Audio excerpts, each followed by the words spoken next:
जय हिंद. मित्रांनो, मी अविनाश पाटील, मुंबई पोलीस.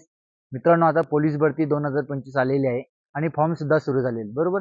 तर भरपूर मुलांचे असे प्रश्न आहेत की आणि भरपूर मुले कॉल सुद्धा करत आहेत किंवा मेसेज करत आहेत का सर, भरतीचे जेव्हा फॉर्म भरून झाल्यानंतर आपली भरती प्रक्रिया वगैरे कधी चालू होईल.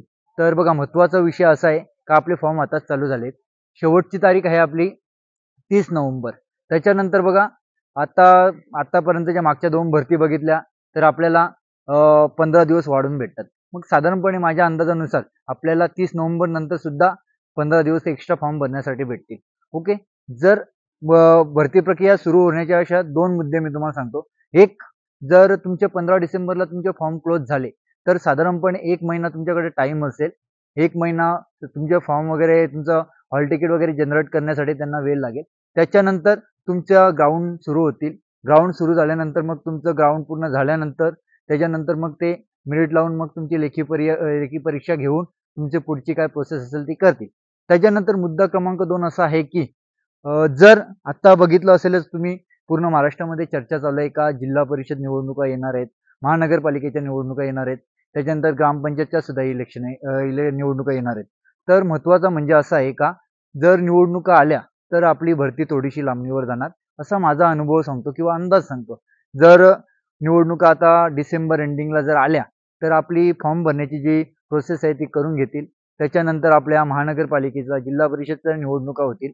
त्याच्यानंतर जर ते निवडणुका झाल्या, तर त्याच्यानंतर 100% ग्रामपंचायतच्या पूर्ण महाराष्ट्रामध्ये निवडणुका बाकी आहेत. मग त्याच्यानंतर त्या निवडणुका होतील. जर असं कन्सेप्ट असेल, तर मग आपली भरती प्रक्रिया आहे ती आपली फेब्रुवारी किंवा मार्चमध्ये सुद्धा जाऊ शकते, बरोबर. पण तुम्ही गाफील राहू नका. कारण की जर तुम्ही असं समजा का तुमच्याकडे फक्त 2च महिने भरतीसाठी आहेत. मग तुमची जी तयारी आहे ती आत्तापासूनच चांगल्या प्रकारे करा. तुमच्याकडे तुम्ही फक्त टार्गेट असं ठेवायचं आहे का माझ्याकडे फक्त 2 महिने कालावधी आहे. त्या 2 महिन्याच्या कालावधीमध्ये तुमचं ग्राउंड असेल, तुमचा अभ्यास असेल, हे तुम्हाला परिपूर्ण करायचं आहे. त्याच्यानंतर तुम्हाला तुमच्या ग्राउंडमध्ये तुमचे मार्क्स कुठे कमी जातात. उदाहरणार्थ तुमचा गोला असू द्या किंवा 1600 असू द्या किंवा 100 मीटर असू द्या. जिथे तुमचे मार्क्स कमी जातात त्या इव्हेंटकडे जास्तीत जास्त लक्ष द्या. ग्राउंड करत असताना 100 मीटर आणि गोला फेक हे इव्हेंट 2 खूपच महत्त्वाचे. इव्हेंट तर सर्वच महत्त्वाचे आहेत. पण गोला फेक असा इव्हेंट आहे का त्याच्यामध्ये आपला स्कोर प्लसमध्ये नेण्याची शक्यता असते. म्हणून ग्राउंडला सहसा 45 किंवा 47चा टार्गेट ठेवा. त्याच्यानंतर राहिला अभ्यासाचं. अभ्यास करताना जास्तीत जास्त PYQचे प्रश्न पत्रिका सोडवा.